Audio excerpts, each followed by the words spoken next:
Johnny Olabo here, back at the 2025 Commodity Classic Farm for Profit podcast. We're back with our friends at Sukup, and I got Carrie here, who's all about education, and this time we're talking about grain management. Yeah. You guys have something new coming that you're doing. Yeah, we've been doing grain management meetings with a number of our dealers, and our dealers invite their customers, farmers in, and it's just an educational thing. We talk about site layouts, do's and don'ts, what works well, what doesn't, where should we put these grain systems.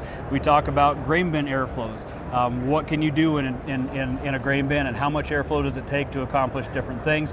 We talk about different types of dryers. Why would you want a mixed flow dryer over a tower dryer or a screen dryer?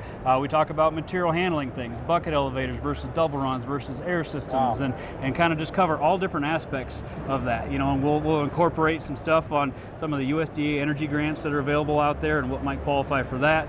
We talk about some of the financing type things that can help pay for these systems, and try to cover just all aspects of it. They're very low pressure or no pressure, honestly, and just intended to be an educational type of thing. So. Right, so you guys are planning how many of these?